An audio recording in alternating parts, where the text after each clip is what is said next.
when you were 20, a VC in San Francisco told you Singaporeans don't build global companies. What did you say back to that? Watch and see, right? Throughout my life, I've always been doubted. My former CEO came to me. He sat me down during lunchtime and he said, I'm going to give you two choices. The first choice is that you stay here in the company, but you cannot do any side project and you are not even allowed to talk about it on your social media. And the second choice was you quit the company. If you resign by the end of the week, I will be your first angel investor. He did not become my angel investor. In fact, he turned around and he said, oh, I changed my mind. I'm not going to be your angel investor right now. That was the start of the journey. So for anyone who doesn't know, what is ADPList? So ADPList is on a mission to democratize mentorship for the world. In March, you published the Claude native designer. It went viral. As a designer, what did that feel like? Well, it's magical, I'll tell you that. Because I remember the days where we used to beg our engineers to build something. By the end of it, you wasted like 2 days. Today, we got more than 40,000 mentors around the world, making us the biggest marketplace for mentorship. We got over 1 million users today. We just crossed that a few months ago. And I think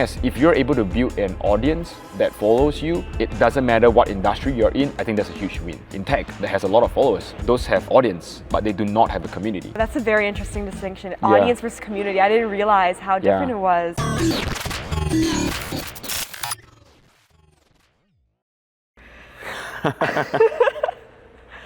Oh my gosh, Felix, this is wild. This is wild, isn't it? This is wild.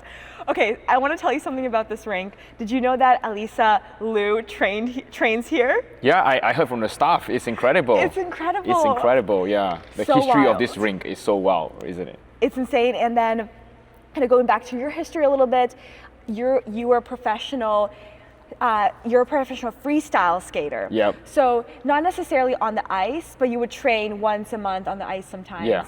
But you were professional for 14 years in Singapore, right? In Singapore, yeah. And that is really amazing, really cool connection. And again, even though we aren't like on land, being here is just insanely wild. Yeah. When is the last time you skated? You freestyle skated? Well, I started skating when I was 7 with my brother. And the story is that I didn't even want to pick up skating.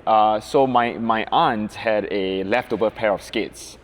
And she wasn't using it, my cousins wasn't using it, and so my brother already had a pair. So I said, okay, I'm going to take this and I'm going to play with my brother. Wow. And we trained, and initially it was really fun, and we got into it, and years later, I think it was 6 years in, we got into the national team for Singapore. Oh my God. And so since then, of course, we've been competing, and I sort of retired from the game right before my military service at the age of 20. So the last time I skated is probably about 4 years ago now. That was the last time I sort of skated and did some tricks, yeah. That is really cool. And I don't know anyone who did freestyle skating, so on land. Yeah. Is it a lot more popular in Singapore than it is in like America then? I think it's a very niche sport, right? Like think of it like how Eileen Gu would do like all her skiing stuff and tricks and stuff like that.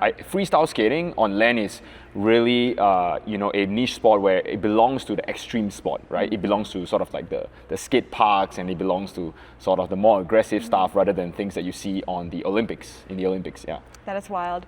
Well, super glad that Oakland Ice Center lended us the space for an hour. We have an hour. Shout out to Oakland Ice Center. Shout out. Okay, let's get it going. So everyone's talking about AI making design faster, but your whole thing is that great design comes from understanding human psychology, what people do, not what they say.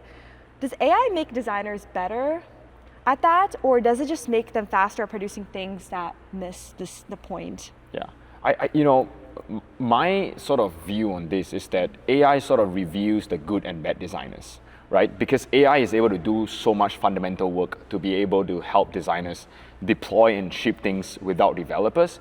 And I think it's becoming clearer who are able to utilize this new set of powers and ship things that actually matters, right? If you think about over the past 3 years where LLMs really gotten really good, coding agents are great right now, how many actual products has actually been shipped by designers that are actually good?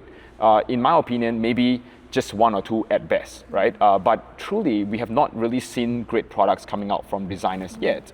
And I think the limitations of that really isn't by the LLMs or coding agent, but it's really by are we able to identify real problems and solve them in a way that humans would want it, right? And back to your point, which is design is much more about human psychology than just the tools that you're given. Because, let's give you a really good example, right? Let's just say today we would walk into a fruit stall. And everyone does this today without realizing. So you go to the fruit store and you would buy an apple.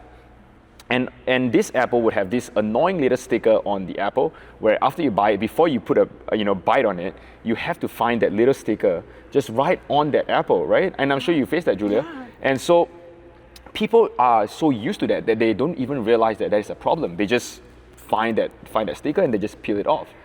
But the really good designers would observe these bad habits. And what they would do is that they would say, why is the sticker even there in the first place? They would question things that are bad by habits in nature. And so when you look at good designers, I think they observe the things that has become habits and they try to say, can we change this? And those are really good designers. They look at human psychology, they look at how humans operate and not just what people say. Wow, wait, that is really cool. Yeah, I didn't realize. And I want to give you some more takes. I want to see what you think about them. So AI is making all design look the same. Is originality dead? Oh, I mean, yes, AI is making a lot of design look the same. But the question is, does that matter, right? Does that matter? I mean, if you could look at OpenAI and maybe OpenAI and 11 Labs, right? Their design is quite similar. It's whitish, it's clean and stuff like that, a little bit like Apple. But the functionality are vastly different, right? And you could look at Anthropic and ChatGPT, right? It's totally different design as well, a different design taste.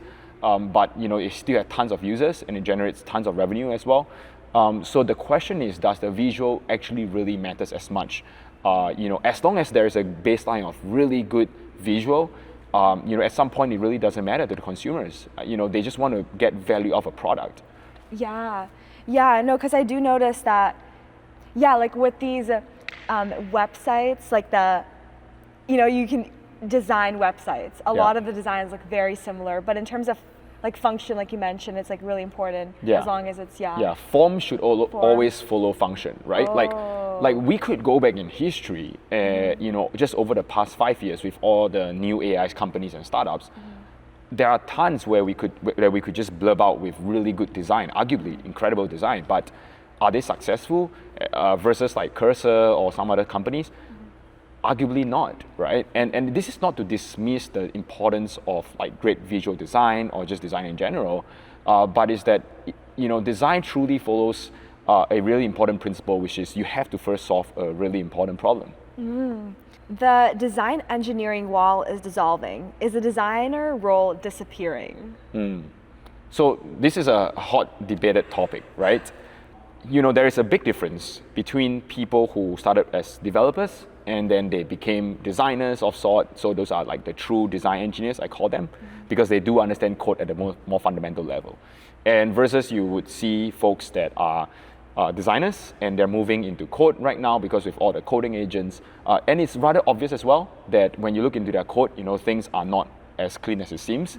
I came from, my high school in Singapore, we call it Polytechnic, was in engineering. So I have like a vast experience in engineering school, right?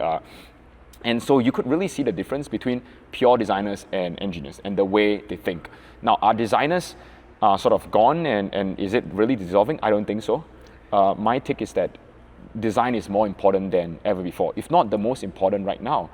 You could see that every single startup in the batch of YC, for example, I have a friend who is in the summer batch of Y Combinator right now.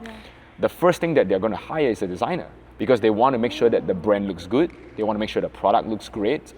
And less so of like, hey, a designer will be hired later on, right? Because they value the importance of great design. They know that it's going to benefit their branding. It helps them attract talents. It helps them attract investors. And also with a great branding, it also helps them to, attract customers that has a great experience with them, right? They want to be associated with a nice looking brand. Yeah. Wow. And so calm interfaces versus visual theatrics. So I was reading about design philosophies recently, and it completely changed how I look about empty space. And so what I learned is that in some Asian countries, empty space is looked down upon. Like, it's a failure to use all your resources. Whereas in America, we worship minimalism, we worship like the simplicity. And so what are your thoughts on that, and what does it tell us about how design reflects culture? And is that true about the minimalism versus like, in America and then in Asia? Look, that's such a great question, Julia, and I'm sure you've done your research, right? Which, if you look at the Chinese apps, right, like WeChat and Alibaba, and Alipay and everything, and Meituan, right? These are Chinese companies, and you realize that it's super app, right? This is called super app in the East, right? And even in Singapore, in Southeast Asia, we have this app called Grab, which is the super app of Southeast Asia, and it's basically a mix of DoorDash and Uber and your Venmo, everything in one app, right? Whereas if you come here, we talk about this, right? Like DoorDash is an app by itself, Uber, and then you would have like Venmo is a totally different app. And so I think the design philosophy is very different across these countries. Yes, culture do play a part.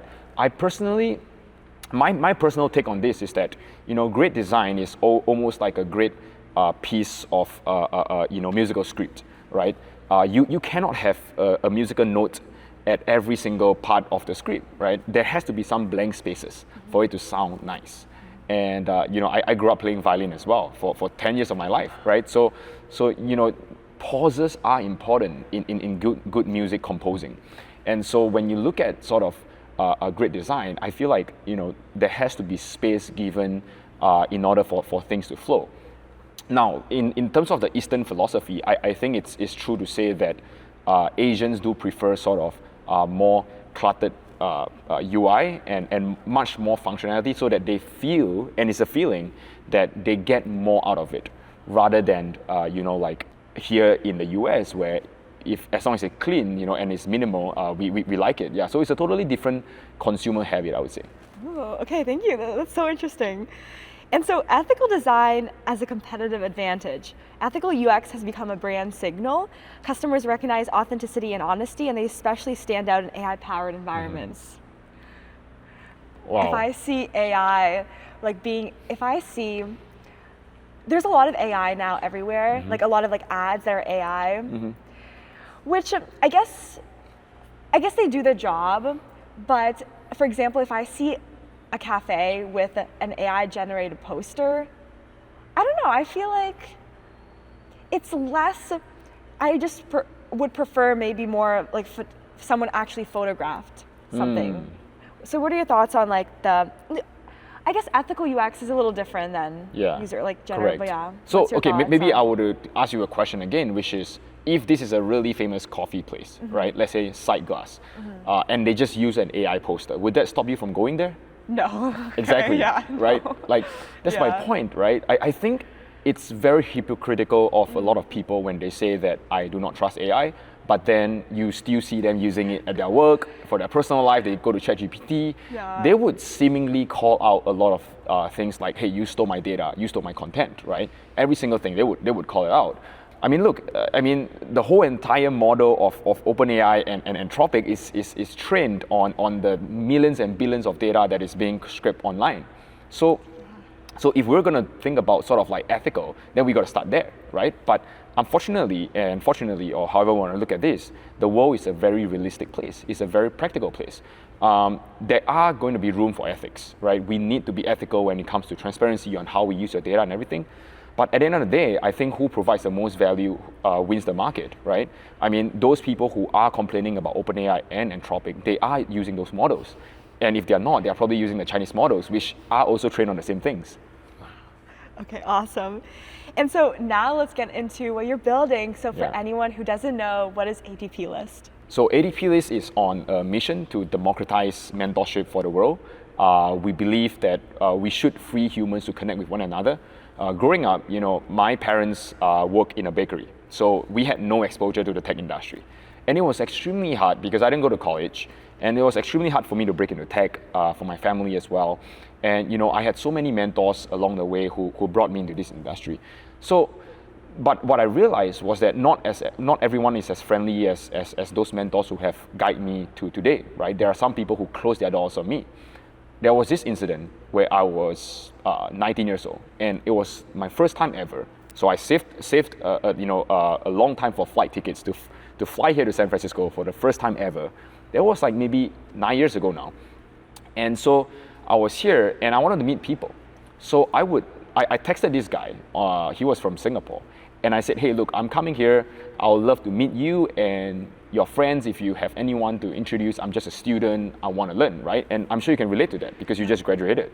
And so he just replied me something. He said, who are you to ask this request from me, right? Like you're not providing me any value. You're just a student. So who are you to ask of me? And I think that struck a very deep impression. Right? There were also moments where I would go to a conference as a student, and if you're a student, you have no money. Sometimes these conferences will be like, hey, fine, we'll just let you in, right? But then again in Singapore, I was turned away from a few places. So I had doors shut on me. And so I believe that this wasn't an isolated incident. I think that there are a lot of kids who want to dream, who want to fulfill their life's potential and their life's calling. They all have mentors. And if they all have doors shut on them, I think it's a failure of society that we're not able to provide them these resources. And so to me, ADPList is this sort of opportunity for me to say, are we able to break down barriers and open doors for people who want to learn from one another, right? Today, we got more than 40,000 mentors around the world, making us the biggest marketplace for mentorship. We got over 1 million users today. We just crossed that a few months ago. We serve over 140 countries, and we have had people from Nigeria, from Indonesia, all the way from the US and Canada coming here to learn from one another, right? And this is the kind of world we imagine to be able to say we are democratizing access to these conversations, because I don't want this to happen to someone who just wants to dream and wants to learn. Mm-hmm. Wow, that is like, thank you for sharing that too, because I think, would you say that it varies from where you are? Like some countries would be a lot more like welcoming, because I know like for students here, a lot of people say like use the student card. Like you have the student card, use it to your advantage. Like a lot of people are more supportive of you, or a lot more willing to give you opportunities just because you're a student. Mm-hmm. That probably evolved. Like I mean that's partly true, right? I mean. Even in the United States, I've only been here for 4 months, but I've came here a few times. Mm-hmm. Your pedigree matters, right? If you go to Waterloo, you obviously look differently versus someone who go to community college. If you go to Stanford or you go to Harvard, MIT, you are looked differently. And that is the reality of life, right? Even in Singapore, right? If you come from a wealthy family or if you come from a good school, the doors open for you are different. But the truth is this, Julia. I mean, when you hang out with these people, sometimes you realize that they ain't all that, right? Is what they do have is exposure. What they do have since a very young age is exposure. And the question that we ask ourselves at ADPList is that how can we bring this exposure to everyday people, to people like my parents, right? And I think that's important. I have 2 friends who just moved here from Singapore, and they, I'm not kidding. Sometimes when I have dinner with them, they remind me a lot like my parents, and I ask myself like. I'm here, I'm not here for a long time, but then again, like I'm here, I know some people, I want to introduce them to you. Because if those were my parents, I would like them to have that opportunity, right? If those were my kids, I would want them to have the opportunity, not because of the school they studied and not because of how much their GPA is or how much they have raised. I think that is something that we actively want to fight against. ADPList started as a Google spreadsheet during COVID. You didn't set out to build a company with it. Did not. You just wanted to help people who lost their jobs. Yeah. And so, I mean, you did mention like the point where it stopped being a side project. I mean, I guess reiterate, when was the point where you decided to quit your job to really just start expanding this for more than a side project? So this is such an interesting question because it counts as a very, very fun story. Okay. So James and I, my co-founder, whom I've not met in my whole life, but we met recently for the first time in Estonia. It's crazy. We have a video of that. And so we met on LinkedIn, and we started this side project, as you talked about. It was back then called Amazing Design People List. It was just for designers, but now we are across different categories. And so we were doing this side project. We were having fun. We were helping people. People just start joining in. And one day, my former CEO came to me, and he said, "Felix, you're the head of design of this company. Why are you doing side projects?" And I said, I'm just helping people. I'm not making money from it. And so he sat me down during lunchtime, and he said, "I'm going to give you two choices. The first choice is that you stay here in the company, but you cannot do any side project. And you are not even allowed to talk about it on your social media." That was the first choice, right? And the second choice was you quit the company, and if you resign by the end of the week, I will be your first angel investor. So he said that. So I said, okay. So I thought about it. I spoke to his other co-founder. I spoke to the founding team. I said, look, I was 24 back then. I'm 28 now. So like back then, 24, you're still young. And I said, why not just quit this job and do something for the first time? So I left my job, and fast forward a little bit, he did not become my angel investor. In fact, he turned around and he said, "Oh, I changed my mind. I'm not going to be your angel investor right now." So that was the start of the journey. Yeah, we quit because we thought we had a choice to do something incredible. Not because he wanted to be our angel investor, but because we felt like, for the first time, a kid from Singapore, a relatively small country, and a kid from Ghana, where my co-founder was from, we were from very unknown places in the world. If we could build something truly global, this would be it, right? This would be it, and this is meaningful. Yeah. Wow. So he never became the angel investor, but like that was not the reason. You just like kept going, and and you just, it was meant to like happen that way. And yeah, doors get closed on you, and just kind of have to run the next play, right? Yeah. Wow, that's such a great story. Thank you for sharing that. And so you reached out personally on LinkedIn to every single mentor accepted onto ADPList. Yes. You think you covered about 90% of them? I think so, yeah. I was just doing it today earlier. Why? Well, I think, there's something to be said about personally connecting to your users and your community. It's so important to be able to say that they have a direct access to you if something happens, feedback, right? I can't tell you like there's so many stories, Julia, where, the platform was down and it was midnight, and of course the team was sleeping, right? And you will have users messaging me personally. And I would then wake up our team to go and fix it, right? And without these users, we would never have been informed that things were down or a certain platform was down and stuff like that. And so there is tremendous value in treating your community like partners, right? We look at them as partners. We've always been transparent with them about how we intend to build a roadmap and everything. The interesting story was that because we started as a side project, and because we have a .org as our domain, everyone thought we were a non-profit, right? I mean, Coursera is not a non-profit, but Coursera has a Coursera.org, right? So, but the truth of the matter is that when we raised our first round, a lot of people were saying, "Oh, they have changed their mission, they have changed their ideals, right?" But we made a promise, and we said we were never going to monetize 90% of the platform for mentorship, and we kept that promise even now 4 years later, right? And I think that there's a lot to be said that when you treat people as partners and they look at you the same way, and when they look at the track records of what you have done with them, right? Like it's very clear that working with them as partners is a win-win solution. Wow, and still today you send the messages. Today you send messages. What kind of messages do you send? Yeah, so I would say, hey, we just approve your profile as a mentor. Yeah. It's a personal policy for me to reach out to you, and if you have anything, you can reach out to me directly. Wow, and the fact that you as a founder do that is still, because you're busy, right? Exactly, and also even on email, right? I do that on LinkedIn and email.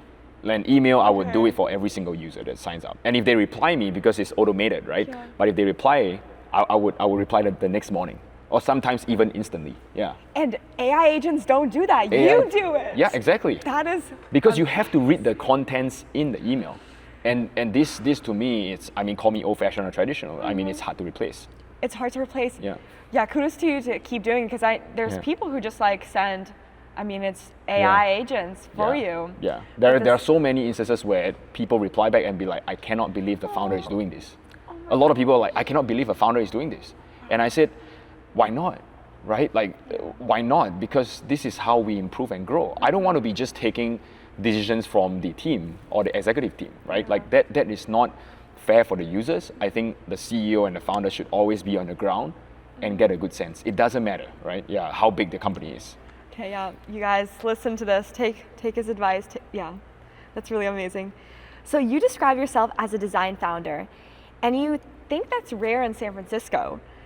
What does looking at a problem through a designer's lens get you that an engineer lens misses?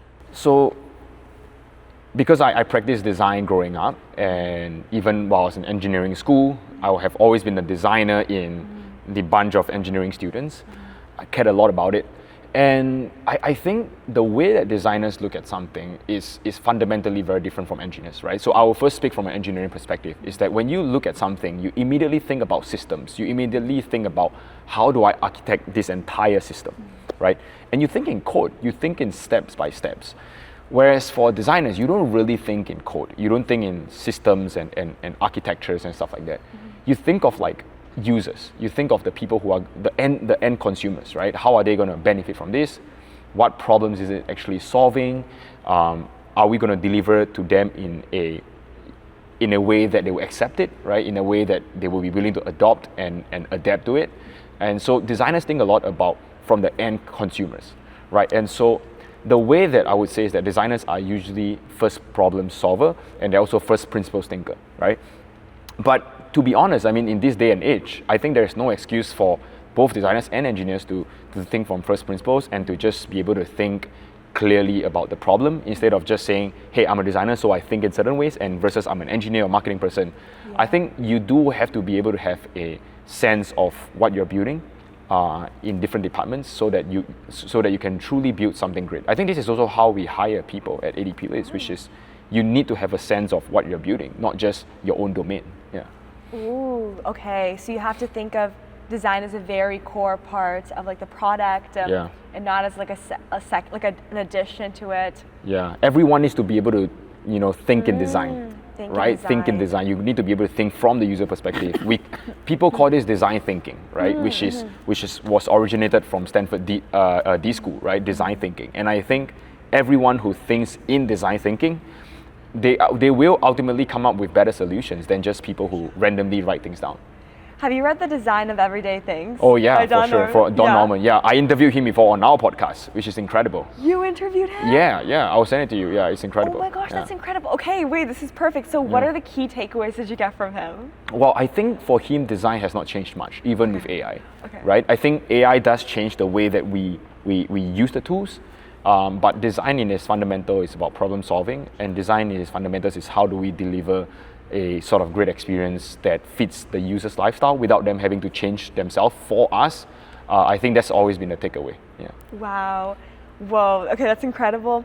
How were you able to interview him? Oh, I just wrote him an email. You just wrote? Okay, yeah. Just like what happened here, right? Yeah. Wow. Okay, so how long ago was this? So it's like a year or two ago. Okay, a year or two ago. Did he release any other books other than? I think he did release one book, but I haven't read it yet. Okay. Yeah. And so what other key takeaways from his book that you remember that you could share to everyone who are very new to design? Yeah, Don Norman has a very interesting sort of analogy of the push and pull door, right? Which is, let's say if you put a door handle onto a door, some people would push it, some would pull it. Oh, I remember reading that in the book. Yeah. Right. And so it's very interesting because design by itself when you visually look at the thing, your brain should already know how it works, right? And so when you think about a push door, you should probably take away the handle and it's just like a push door, right? So you wouldn't be able to pull it, right? So it's intuitive, right? So I think that is a very good example in his book that I remembered. And also brings me back to an example of Steve Jobs and Johnny Ive designing, I believe it was the iMac, right? One of the first iMac, the colorful ones. And I remember back then, PCs were very expensive, right? And so people were afraid to touch the computers, right? People were afraid to touch personal computers. They're like, oh, if I touch this, it's gonna break or whatever. And so you know what they did?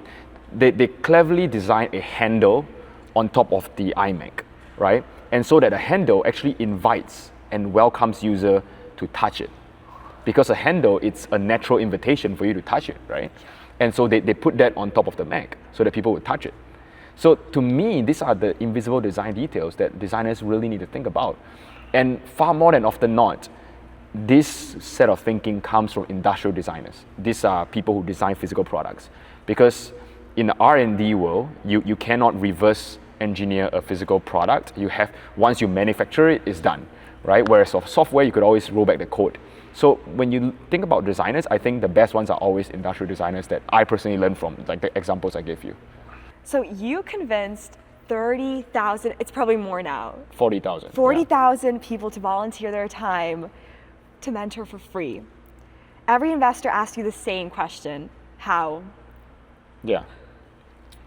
You know, we have to go back to one of the first questions you asked about design, right? And to me, as I mentioned, you know, as we talk about, which is great design is about noticing the things that people miss and the bad habits that people miss. And one of the things that I noticed was that when you go on LinkedIn or even X today, you could ask someone and say, hey, I really admire what you're doing. You could send a really good cold message and they would respond and say, yeah, I'm open to have a coffee chat with you. And it's as simple as that. No one is going to ask you for $100 before they have a coffee chat with you, right? And I noticed that. And I say, can we design a platform around that behavior? So we started ADPList. We designed a platform where people could easily set up their calendars, like coffee hours, and basically we say, hey, we're going to make it easy for someone to say yes. As long as people put in good questions and book a time, you could choose to accept or decline them. It's just going to be a really simple solution. And that was the idea, right? But the idea truly stems from observing that people didn't want money, right? People who provide mentorship and give advice, they did not want money. What they wanted was convenience. So you would notice that every single time you ask someone from Coffee Chat, they would either send you a Calendly link or they would say, hey, does this certain time and date works? So that's the behavior that we observed, right? And we say, look, if we're able to productize this behavior, we are able to sort of mass distribute this goodwill to the world. And that's exactly what we did, right? We did the impossible by looking at the invisible things. Yeah. Word, that's amazing. Because yes, I've had this too, like when people message me or when I message people, there's all this this back and forth. Yeah. And then what if you don't have a Calendly link or it's just and then it's also hard to reach out. So like ADPList, it's all in one. Like you can search people up, you have your profile. It's amazing. Exactly. Wow. Yeah. I mean, look, it's a simple problem, but when it's a simple problem to solve. But then when you look at it, I think we have so many competitors who monetize their platforms, right? Yeah. And the question is, why are they not as big as ADPList? And the point is that, look, you could build a platform, you could build great technologies, you could have all this AI stuff, great design or whatever. But the truth of the matter is that if you don't quite understand the art of sort of humans and building a great platform by itself as a community, then all these things like good visual designs is not going to help. And so for us, we kind of prioritize how do we serve the people and build a platform around their needs versus just our own business needs. In March, you published the Claude native designer. It went viral. You described opening Claude code to build an ADP feature and watching a working app appear in hours. As a designer, what did that feel like? Well, it's magical, I'll tell you that. Because I remember the days where we used to beg our engineers to build something. And they would have pushback. Engineers are a really opinionated bunch, I would tell you that. They're opinionated, sometimes they don't want to do some things, or sometimes they would have a lot of questions before something. By the end of it, you wasted 2 days. 48 hours is gone to produce something, right? And that happens when I'm not in the room. Of course, when a CEO is in the room, you kind of push things faster, but you can't be in every room, right? And so that was a major, major problem because we had a lot of great hypotheses, a lot of things that could have been done. And so what happens is that, when I published this Claude native designer, my thesis and my thinking was very simple, is that designers with great taste can now command, coding agents to build things that they actually really wanted and put it directly onto the main platform and test it. And coding agents today are so well trained, right? They are trained on trillions of token post-training, and any engineers who tell you that they are smarter than an AI is probably lying to you, or they have a huge ego, right? Because they don't want to lose their job, let's be real. Yeah. So, but when you look at Fable, right, it's just an incredible model across the board. It's insane, right? Insane sort of metrics that you're looking at. And so any engineers who tell you that, oh, you still can't replace me with Fable, has a huge ego. That is my take, right? And so for me, Cloud Native Designer is telling you that as the models gets better, as a designer, you will be able to produce more things for your customers without going to the engineering department and justifying what you want to build. Speaking of Fable, it just got re-released. Yes. What kind of things have you been able to make with Fable so far? So, you know, I am such a fan of Fable, I'll tell you that. So before I arrived here, I was playing with Fable a lot for the past few days, even on July 4th. And so, you know, the first thing for Fable is that you know that it's going to go back to API usage, right? It's not going to stay on your plan forever. So what I've been doing is to tell Fable to replicate itself, right? So Fable is so good, one, because of the model, but because of the harness around the model. So you cannot replicate the model, but you can replicate the harness. So what I've been telling you to do is that, hey, you can interview me for my goals and my needs and how I work, and I want you to create the harness around it, right? So even if Fable gets retired, it's going to run using different models at the same level of efficiency, somewhat there. So that's the first thing. The second thing Fable is really good at is sifting out security issues, right? So we have been getting it to run security stuff. And then third one is what we call the Ultra plan, right? Ultra review, which is basically looking through the entire code base, looking through the repositories and our database and tell us what are some of the inefficiencies, right? Because it's such a big code base, such a big database, there are going to be a lot of inefficiencies where it's slowing down engineers or it's slowing down coding agents, it's costing us money that we don't even know. And so I got Fable 5 to re-review every single thing. I think that's been the best. And then last but not least, of course, building out new features, one-shotting new features. I think that's been something we're trying. Yeah. That's so wild. Yeah. I haven't used Fable yet. Not yet, Like yeah. I really need to. Yeah, take your time. Are you saying, so with the is it going to be gone? Because I've been seeing some people say like we have to hurry up. Okay, yeah. So I'll explain that to you. Okay, so explain, yeah. Basically, Fable 5 right now can run on your subscription plan. So 50% of your subscription plan can be dedicated to Fable 5, right? Okay. So after July 7, what happens is that even if you have a subscription, you will not be able to sort of use it based on your subscription. You have to have an API for it. So it now charges your API keys, which means that, it's going to be more expensive basically for people. Okay, yeah. That makes sense. Yeah. Okay, yeah. okay.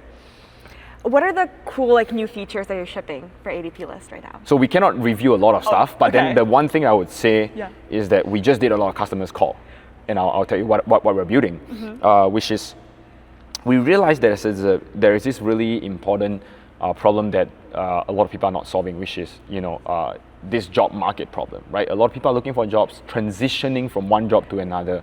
We think there's a big gap there. We look at our data and we say, look, most people coming on ADPList are career transitioners. And I mean, transitioners does not mean from one industry to a different industry. It's more of like one phase of life to another, right? Maybe you're a college student going to your first job, or you're jumping from first job to second job, or second to third job during this transition phase. It's very interesting. I think that's where we are uniquely positioned to solve as ADPList. And so we realize that people are putting in a lot of job applications, they're not hearing back. That's one problem that our team is experimenting on using Fable. The second one is that people are using a lot of time with mentors to practice interviews, right? Mock interviews. And we've been experimenting with the idea that, what if you have an AI interviewer coach, right? That's able to coach you through.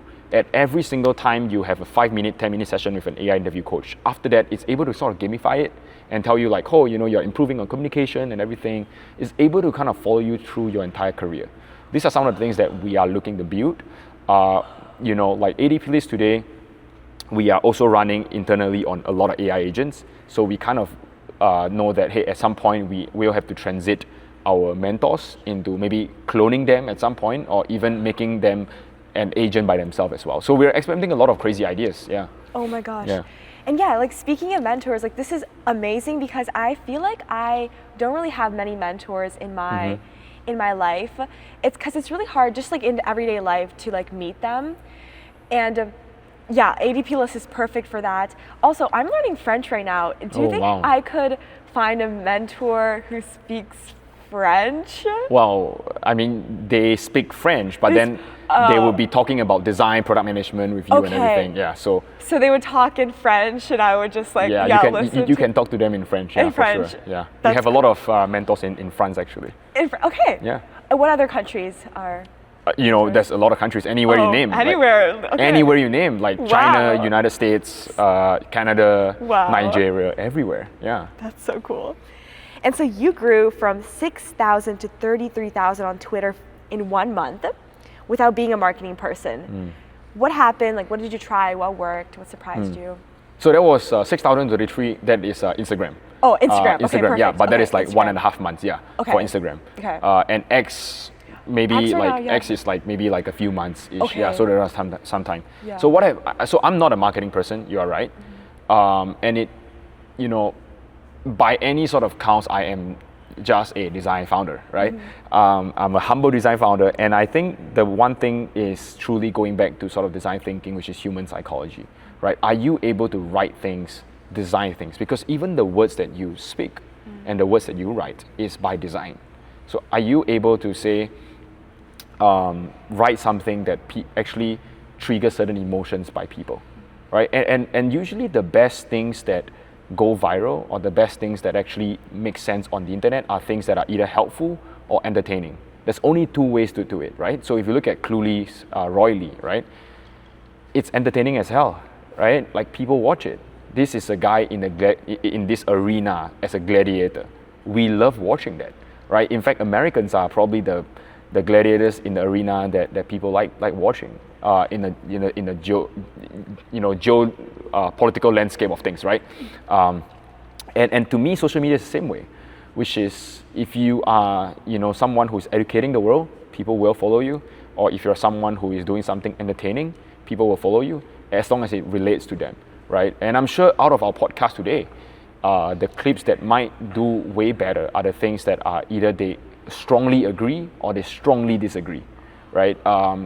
If it's somewhere in the middle, like I agree or I just disagree, people won't comment on it, people won't engage to it. So you want to kind of trigger that reaction. Yeah. Wow, that's such good advice. That is so amazing. And I mean, you also have 155,000 on LinkedIn, yeah. Which is wild. What posts do really well for you on there? Personal posts, right? Personal stories. Yeah. Personal stories. Yeah, I think on LinkedIn it's been a little bit weird and iffy on the algorithm. Okay. But then I do think that personal stories work very well on LinkedIn. Yeah. So personal stories on LinkedIn. On X, it's kind of more of those like spectrum of like very agree or disagree. A lot of like that, rage bait. A lot of like controversial topics, trending topics, and then Instagram.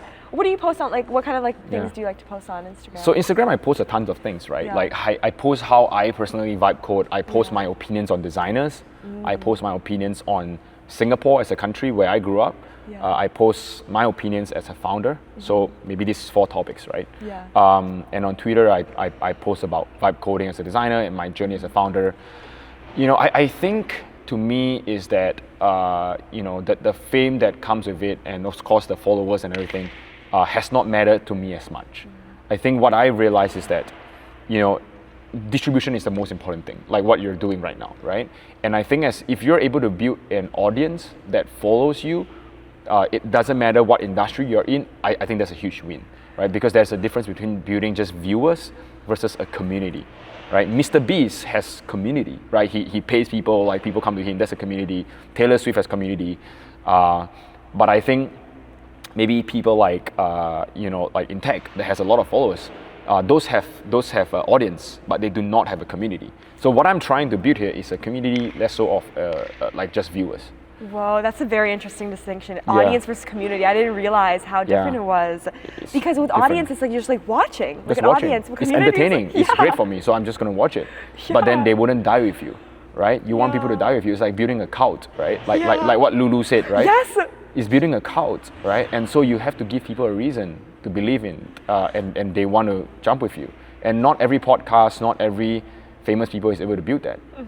And if you're able to build a cult, then it goes a very, very long way. Yeah. Shout out to Lulu too. Yeah, shout out to Lulu. Yeah, loved her podcast. She's definitely an yeah. amazing marketing person. She's amazing. I follow her all the time.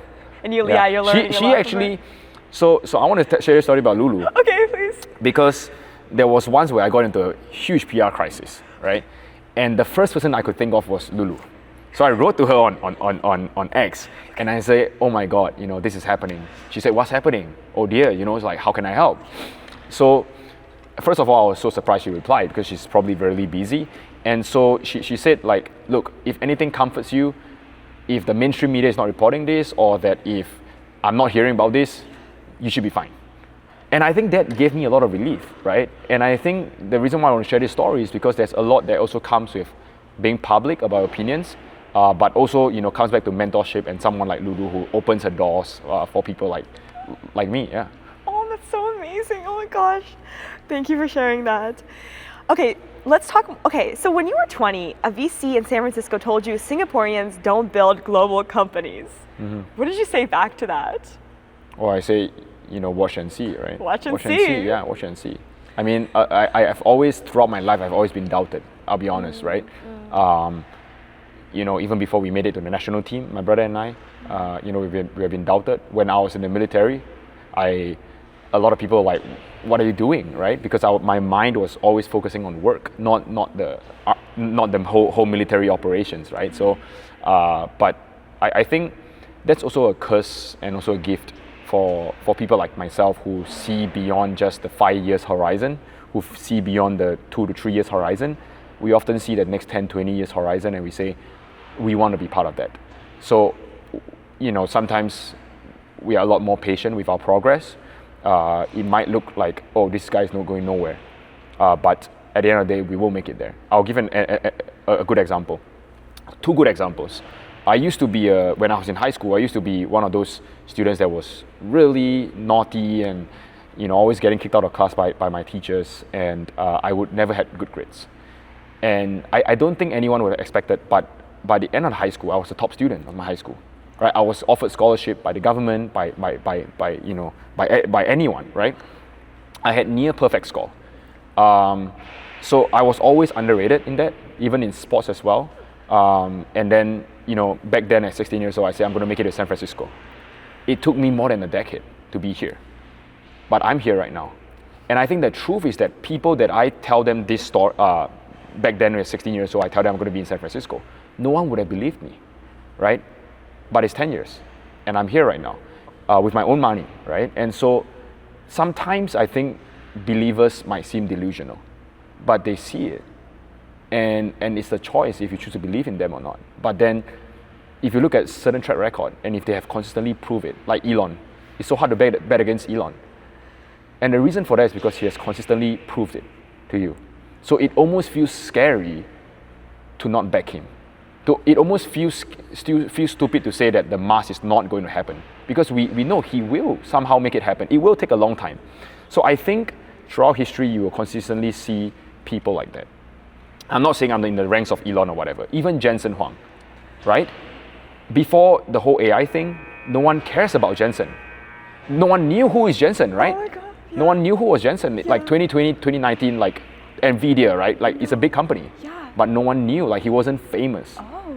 And now he's a rock star. Now he's a Taylor Swift of tech, right? But in 2019, no one really wanted to join Nvidia, right? And so before the whole AI boom. So there are people who I think are extremely patient with long-term progress, and then, you know, you would have to need to believe in these people, at some point. Wow, that is so inspiring.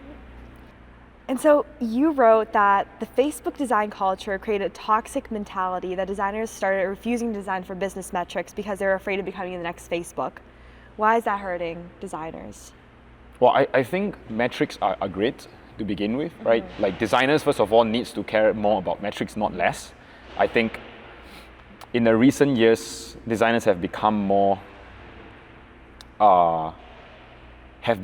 open and more progressive to the point where they are not caring about the metrics. And I think it's bad because there is this ideology in the design community that if you are a designer and you care about money and you care about business, you are an evil designer. It means that you are working for the corporate. It means you are a corporate evil. But that is not true, right? Like, design is here to serve a problem. And the problem will have to serve, number one, the users, and two, have to serve the business. Now, we cannot be naive and say that, look, I just want to serve the users and then I don't serve the business. And if there's no business, there's no jobs, there's no designers, right? So I think there is always often something to be said that, you know, if you were to design something, you have to be careful about, first, what you're designing, who you're designing for, but at the same time, you do have to care for the metrics, but not to the point where you do unethical things to sort of, you know, bring up the metrics. I think that's kind of like where my argument comes from. Okay. Everyone's asking whether AI will kill mentorship or make it better. I mean, you've been pretty clear with it. AI enhances matching and discovery, but must not replace human conversation. How long do you think that's gonna go on for? Maybe like 3 years. 3 years? 5 maybe. But interesting thing is that even after ChatGPT and Claude, the bookings of ADPList has gone up tremendously and continues to do it, right? We even launched an MCP recently for Claude where you could book mentors directly from Claude to ADPList, right? It's incredible. So I think it's hard to replace a human connection at the end of the day, right? I say 3 to 5 years in the sense that some things will change drastically. I don't know what, but I think as models get better, things will change. But people crave for a sense of belonging. People crave for a sense of community.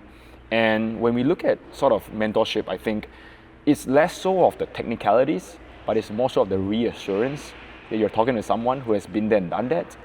And that's exactly kind of what people are looking for. If you talk to an AI, you know it is an AI-generated answer. You don't get the reassurance. I think this is exactly the kind of things that ADPList is providing for. Now, if you don't work in the mentorship business, you would never be able to describe what I'm saying, because to you, it's like, oh yeah, it's just straightforward. AI is going to replace because you're getting answers, but truly that's not what people come here for. They come here for reassurance from a different human being. Yeah, and speaking of that too, like I feel like, the next generation of like kids too, they might not know how to distinguish between, a person talking, like on the phone, for example, or an AI talking too. Yeah. And that's like scary. That's a little bit scary. Yeah. And I think having with ADPList, I mean, having those like people that you can turn to, maybe you don't have like, parents who might share, your experiences, having people like that, and making sure kids know that they have mentors and not just AI to turn to for help. I think it's important, right? Like we see different people doing like AI clones and different things. I mean, the truth of the matter is that how many of that actually take off, right, in the world? How many of it became mainstream? ADPList is mainstream. Like 1 in 3 designers, if not 1 in 2 designers, would have heard of ADPList because we started in design, right? And in tech as well, people know about us. So how many of people actually heard of the AI clones? A lot, probably in Silicon Valley, but outside of Silicon Valley, probably 0. And how many of them actually use it in Silicon Valley and use it outside of Silicon Valley? Likely the number is really, really low.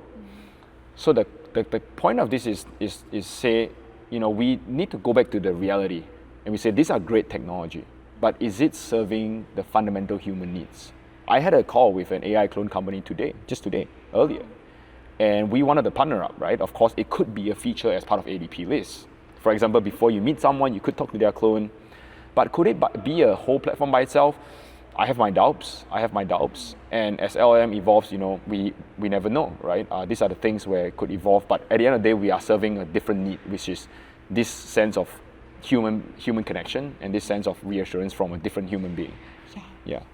So you were a professional freestyle skater, like you mentioned. You competed, but you also lost a lot. So what did that relationship with failure teach you that most founders just don't have? Yeah, I screwed up a lot in my sports life, right? I represented Singapore, in the ASEAN Games, in the Asian Games, and we lost a ton. First of all, Singapore is not the most sporting country, like unlike America, of course, relatively. But we try our best, right? And I think there are two sort of sayings that I really like. And one is a book called The Score Setter Itself by Bill Welch, I think. It's an NFL coach. Yeah. Okay, talking about that, I just had a podcast with someone named Jacqueline. She also loves that book and refers to it. The score takes care of itself, right? And I think it's like do everything and the score takes care of itself, right? Do your training, be disciplined and everything. Yeah.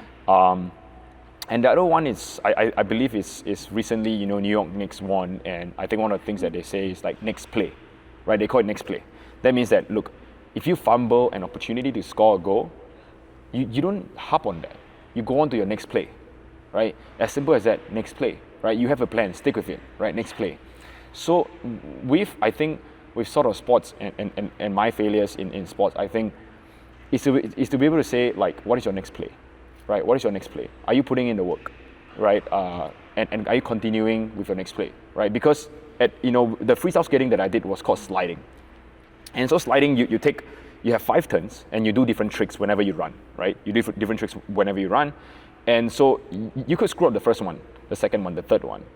But you need to keep going until your 5th one, right? Until every single score is tabulated. So to me, the idea of next play is so important, because in life, in your career, probably at work, you're gonna make a lot of mistakes. And the question is, are you gonna hop on it, or are you gonna go to the next play, right? That is really what I take away from it. Thank you. Some more great advice. Your co-founder, Scott James, left at the 2.5-year mark. Mm-hmm. He's still one of your best friends. Yeah. How do you make a co-founder split feel like that instead of a disaster? Yeah.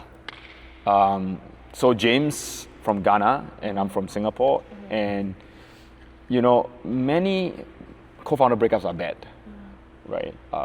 I've heard breakups where people go into lawsuit. And you had to pay a lot of money to get out of it, or to fight for whatever shares. Mm-hmm. I think James and I are just grateful to be here. We're just one of those people that are happy to be here. We came from nothing, right? James grew up in a village in Ghana.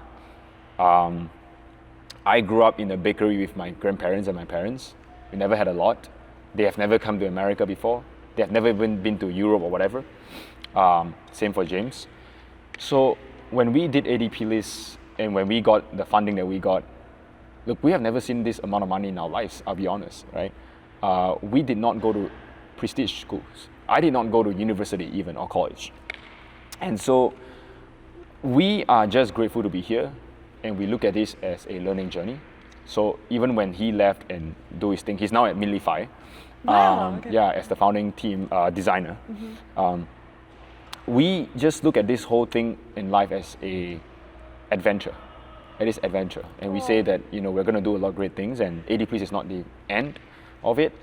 To us, the friendship matters a lot more, and why we started this matters a lot more than just fighting for a few dollars, because these dollars realistically does not make our lives better, I'll be honest. Yeah. That's really sweet. So you talk about the culture of excellence, and you point to VCs investing in math Olympiad winners, not for pedigree, but as a signal. So what does excellence look like in your daily life? Yeah. So to your point, what we talk about, which is VCs invest in these pedigrees as a form of signal. And I think that is largely true. And the reason for that is because these signals are basically saying that this person is the best in their field. And they could translate that attitude into something else, right? Into startups, into investing or whatever. And so how I show sort of excellence in my day-to-day life is, do I show up with a level of zest, and do I show up with a level of discipline, right? I go to gym every day. Even if it takes me, late nights, I had a long day at work, I'll still go at the end of the day at 9 p.m. Or even if, I had to wake up really early tomorrow because I have a long day ahead, I will still try to make it to the gym every single day. And I think just to say that discipline is a big part of your life is a huge thing. There are so many people around me, especially a shocker when I come here in San Francisco, where everyone talks about, biohacking, right? And trying to be healthy and everything. but barely anyone has the fitness to kind of keep up with a lot of things, right? Like not going to the gym and trying to go to office in the morning and stuff like that. But discipline is excellence is being able to be well-rounded across, right? I don't like the idea of saying that, because you're good at something, you have to give up something, right? Like if you are disciplined, you should be able to manage a lot of things. There are cases where people are parents and they make really good founders. Does that mean that you have to give up your personal life? I don't think so. And then the idea of single to Series B, I don't get that, right? I truly don't, right? Like how short-term can you be and should you be to say that you are going to be single until Series B? Realistically, how many people even reach Series B in the first place, right? Maybe 1% or lesser. So how naive and how unrealistic do you need to be to say these things, right? To sacrifice the rest of your life for something.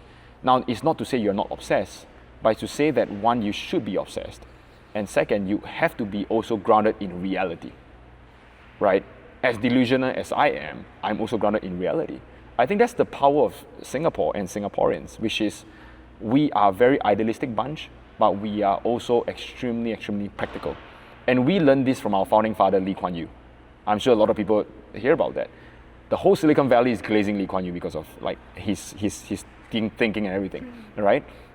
But that's what I'm going to say, right? Which is excellence is a track record of and a display of everything in your life, not just startups or not just in a gym or everything else. Yeah. You've made a lot of hiring mistakes. Yeah. What's the worst one, and what does someone look like who you would like never hire again? So I will say something that Lulu has tweeted, which is, she said that it's seemingly the bad employees who always are the loudest and call out their former bosses. I think she tweets something along those lines, but it's accurate, it's along these lines. And I can tell you that that is 100% true. Because I have made mistakes where, I believed we had done our best. We had did the right things. We were true to our words, and we provided what we needed to provide. But to some people, of course, we still did not live up to their standards, right? Now, whose fault is it? I think it's simply a communication issue that both people can learn from. I think, but for some people, they do like to point fingers. And so the shittiest hiring mistakes that I made were hiring people who were really good at finger pointing, who were not good at taking accountability, that everything goes wrong is in the fault of their manager, or it's the fault of the founder, or it's the fault of the company culture. They like to blame it. I think those are really bad hires because they could perform well across the board, but then they would have zero accountability when it comes to when something breaks, right? When something breaks, they seemingly don't take a lot of accountability for that. I think we need extreme ownership in people. That's kind of what I realized. And extreme ownership, it means that, hey, I screwed up, I'm going to do better, this is my plan to do better.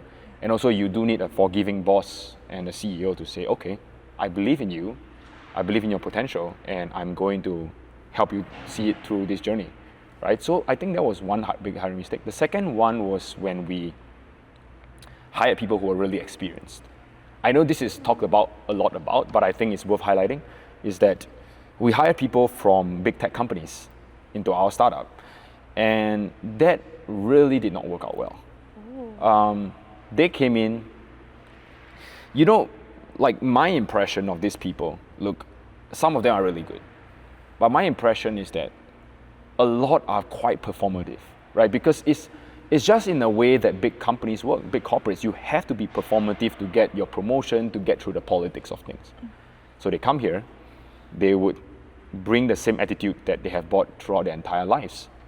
I once hired someone who was a CBO, Chief Business Officer, and he came in, of course, he did a lot of things like planning and everything and stuff like that. That was all great because we needed that. But what really went wrong was when I said, look, he was trying to push for this initiative, and I said, go for it, But my only request is before I put in resources, I need you to sign a contract from those guys so that I feel confident to deploy engineers and people, right? So it took weeks, that never got signed, and I think it's an execution problem, right? but everything else was well done, right? Because everything else was like planning and stuff like that. He was putting things in order. And when he left the company, I realized, oh, there were a lot of plannings, but there wasn't a lot of doing.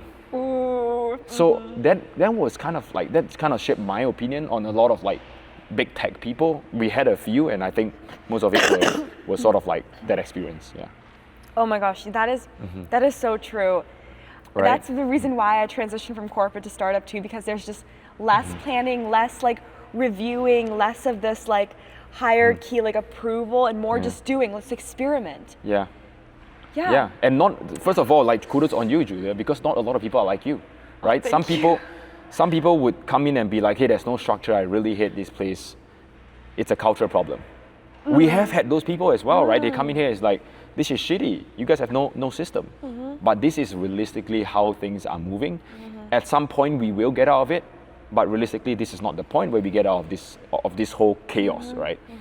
Chaos breeds a level of like speed, and you have to say that they come together, and so you cannot decouple that. I think some people come in too early and they say let's put a process on something, and then it takes the company off rail. Yeah. So why is it so hard to predict a company's success? Because you would have people like this that comes in. So a company that could have been on a good trajectory hires a really bad like CEO or whatever, it gone off rails. There's so many startups like that. Yeah. Yeah. You've been in San Francisco for 4 months now. You came from Singapore. What is different here that you didn't expect, and what is exactly the same as you imagined? Oh, I think what I didn't expect was for people to be so open-minded. I mean, I have heard about Americans and the culture of it. I've been here a few times. But I think to say the least, Americans are a very interesting bunch. Of course, Americans include the immigrants here, like you and I, right? You know, the one thing I would say about this is that, you know, because of the open-mindedness culture in San Francisco, a lot of knowledge and information get shared. A lot of network as well gets sort of, you know, cross-pollinated. And I think it's a good thing for the ecosystem, right? In Singapore, it's a very different place. In Singapore, first of all, back to what we're trying to build at ADPList, like in Singapore, you have to know someone. You want to get to a place, you have to know someone. You have to bring a certain set of pedigree. You want to get invited to the party, your wife or your boyfriend or whatever has to come from Ivy Leagues or whatever. So it's hard to get through doors in Singapore. I am sure there is some level of that here. Based on my observation, there is certainly a level of that here with who funds you or which school you come from, Stanford, MIT, whatever. There is some level of that, but I think it's largely better than the rest of the part of the world. So relatively better, right? Now, where I think sort of like, you know, expected the same, I mean was mainly like, you know, this system just works. Its public transit is okay, it's good.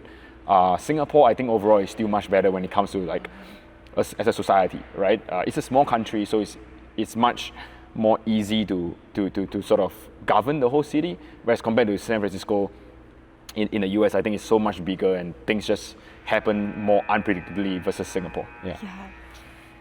And so, like about like Silicon Valley, so they tell you to raise money and spend it in 2 years. You think that's terrible advice? Why? Yeah, I think so. I mean, I didn't come from money, so spending money to me is not a concept that I would be comfortable with. If it's just randomly spending money in the sake of the timeline. There's always this growth at all costs mindset. I think that's true. But again, you know, I have a friend who runs his e-commerce company, is a A/B testing tool, and you know, he's making $1 million ARR by himself, one person, okay, and growing. How many of startups actually here that raise 3 to 5 million, maybe 10, even has 1 million ARR per employee? You know, it's probably very, very few, right? A lot of them has negative balance sheet because they keep thinking about let's raise more money first.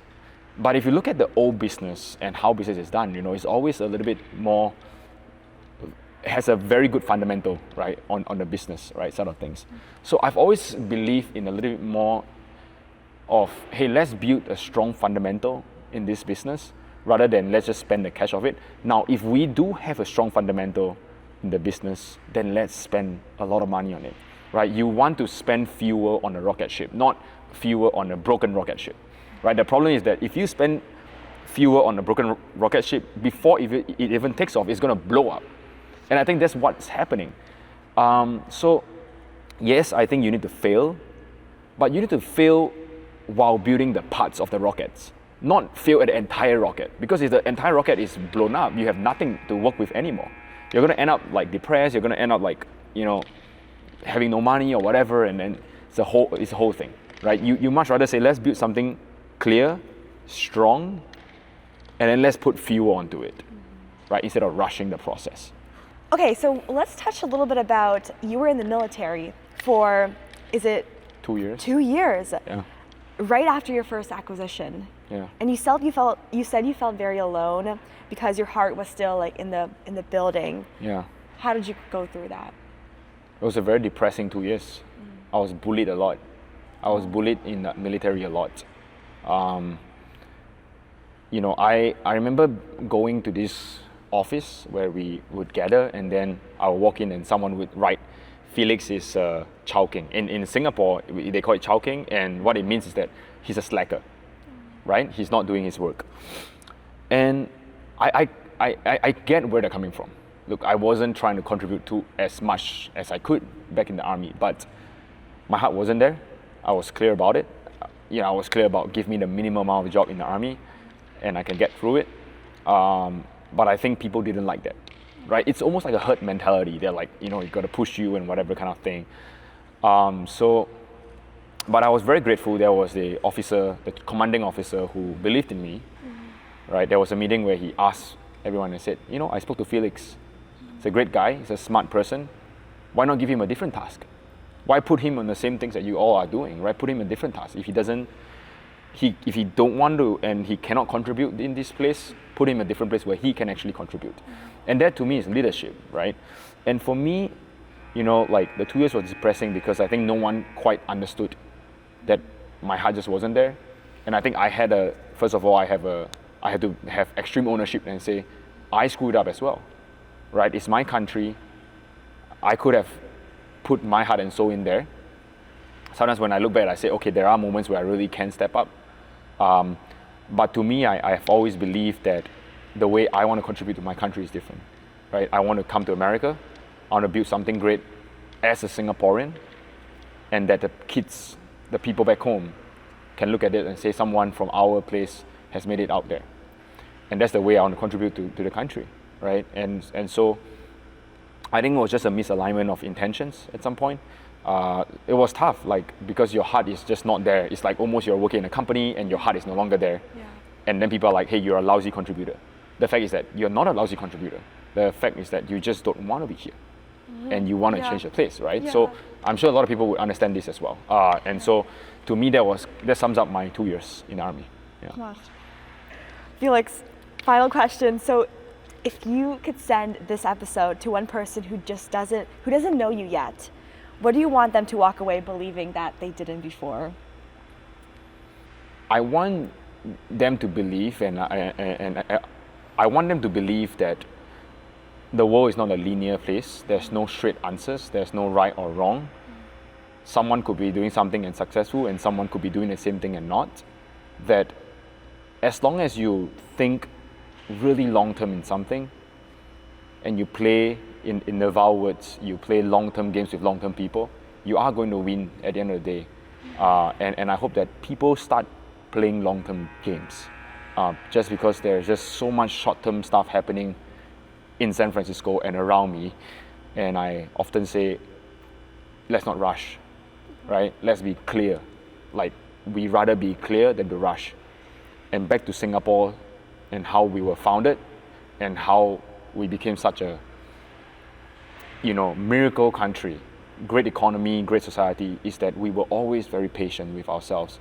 We did not want to be first, but we were always very clear, and we say this is our strategy.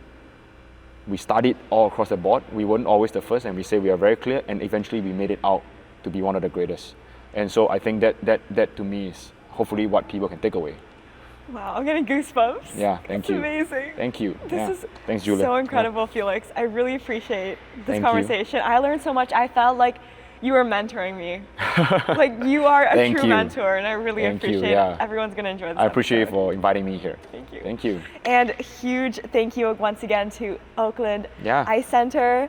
Let's read out some of the programming because there's a lot of cool Okay, programming sounds good. here. For Oakland Ice Center, Yes. let's do it. Yeah, I mean this is Elisa's Liu, Yeah, home Lisa ground. We Liu. gotta. And also, Christy Yamagachi. Yes, Christy. Christy is a great ice skater as well. Very great. And so there's Public Skate Daily, Saturday to Thursday, with a DJ night every Friday at Ooh. 7:15 p.m. There's also Learn to Skate classes held all year round. There's a speed skating session Saturdays at 5:30 p.m. There's skate competitions that happen here. Hockey, people were just playing hockey before we came. Also an adult league with 50 teams. That's Wow. amazing. Hosting birthdays, corporate and group events, such as broom ball, which I've never heard Broom of ball. before, with Okay. a broom, and curling, and then Okay. new to this rink is a pickleball on ice. No way. That is crazy. I would love to see that. Yeah, I've not seen just that. recently started playing pickleball, and so this on ice is insane. Okay.